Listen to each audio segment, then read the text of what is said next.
ప్రభుత్వ పాఠశాల విద్యార్థులు నాగార్జున సాగర్ ముద్దు బిడ్డలం. మేమే అందరికంటే బుద్ధిమంతులం. ఇప్పుడు చెప్పండి, మేమే అందరికంటే బుద్ధిమంతులం, శక్తిమంతులం. Very good, శక్తిమంతులం. మీరంతా చాలా బుద్ధిమంతులు, శక్తిమంతులం. వేదిక అలంకరించిన పెద్దలందరికీ నా నమస్కారం అండి. అండ్ మా బిగ్ హెల్ప్ టీమ్ మెంబర్స్ ఎక్కడి నుంచో వచ్చారు, నలుమూల నుంచి వచ్చారు, 2 రాష్ట్రాల నుంచి. వాళ్ళందరూ అంత సమయం తీసుకొని కష్టపడి నాగార్జున సాగర్ వచ్చి ఈరోజు ఈ కార్యక్రమంలో పాల్గొన్నందుకు చాలా ధన్యవాదాలు. సో ఈరోజు నిన్న నేను వచ్చానంటే అమెరికా నుంచి. పిల్లలు వినాలి, ఇలా ఇది మీకోసమే. పిల్లలు మళ్ళీ నిలబెడతా లేకపోతే. సో నిన్న అమెరికా నుంచి వచ్చాను. ఎయిర్పోర్ట్ నుంచి వస్తున్నప్పుడు ఒక క్యాబ్లో ఎక్కాను. కార్ డ్రైవర్తో మాట్లాడుతున్నప్పుడు అడిగాను, ఏంటి ఇంత రాత్రి? నేను రాత్రి వచ్చాను అన్నమాట, 2 గంటలకు వచ్చాను.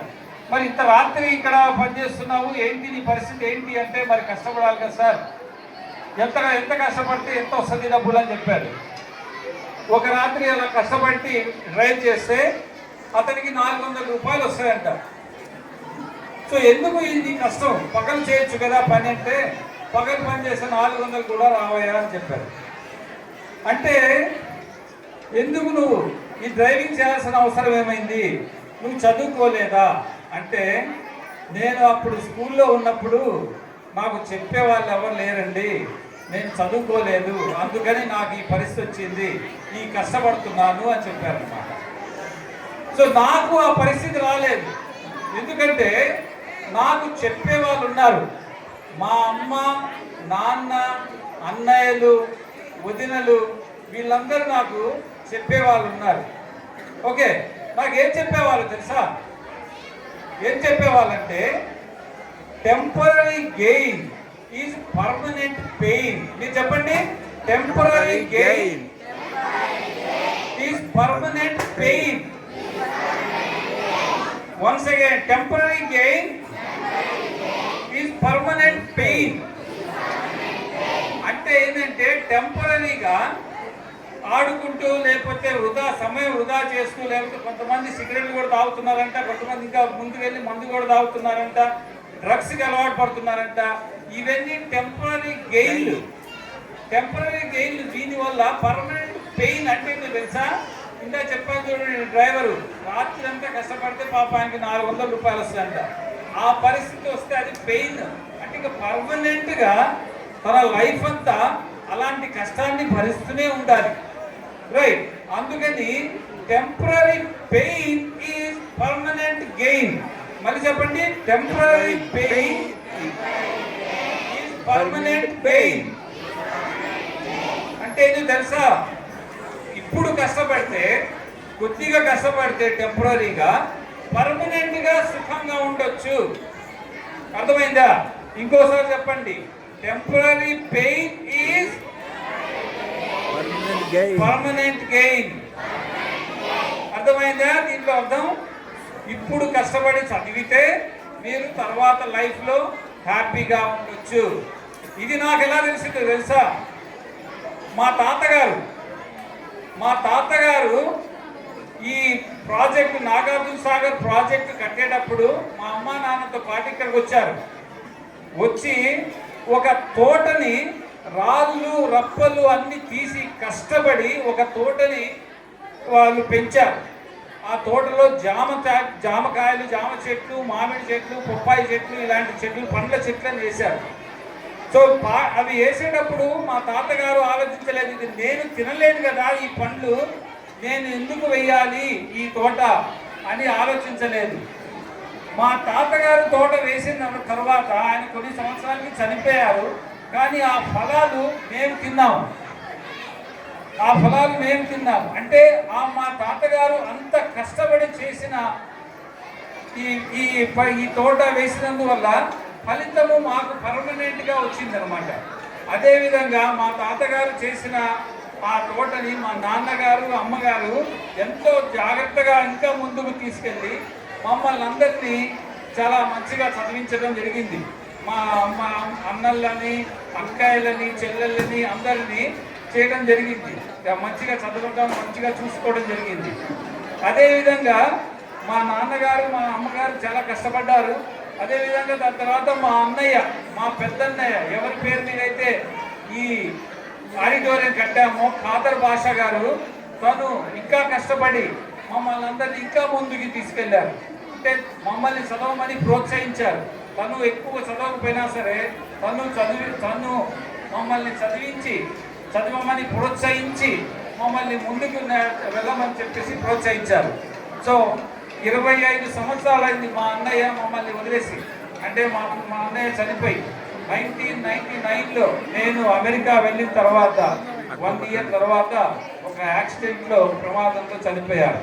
25 సంవత్సరాలు అయింది. సో ఆ 25 సంవత్సరాల గుర్తుగా ఈరోజు ఈ ఆడిటోరియం మా అన్నయ్యని గుర్తు చేసుకోవడం జరిగింది. అయితే మా అన్నయ్య ఎంత కష్టపడ్డారో అంత కష్టం మా పిల్లలకు రాకూడదు అనేది ఆయన ఉద్దేశం. మా నాన్నగారు కూడా అదే, నేను పడ్డ కష్టము మా పిల్లలకి ఉండకూడదు అని.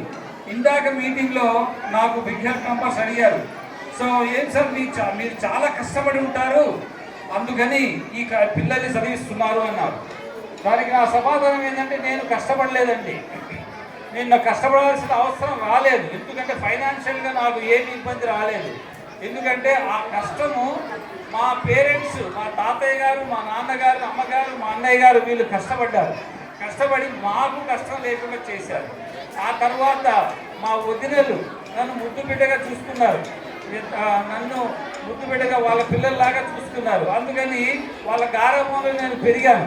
మా అమ్మ గారాబంలో, మా వదినలో, మా అన్నయ్యలో వాళ్ళ గారాబం, మా అక్కయ్య, మా బావగారు, వీళ్ళందరి గారాబంతో నేను పెరిగాను. కాబట్టి నేను కష్టం చూడలేదు, కష్టం పడలేదు.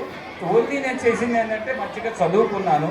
చదువుకున్నప్పుడు ఇందాక మనకి కోటేశ్వరరావు గారు చెప్పినట్లు వేరే పిల్లల కష్టాలని చూశాను.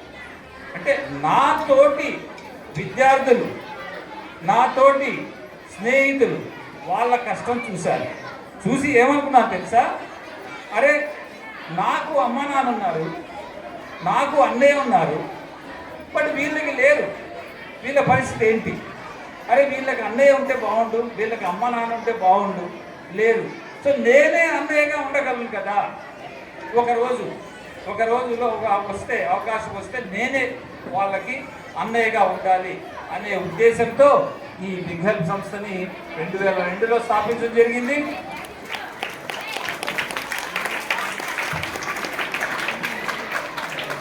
సో అలా వేల మంది పిల్లలకి నేను అన్నయ్యగా కొనసాగుతున్నాను. నేను మా ఇంట్లో అందరికంటే చిన్నోడిని. నన్ను ఎవరు అన్నయ్య అంటారు, అందరికీ తమ్ముడినే.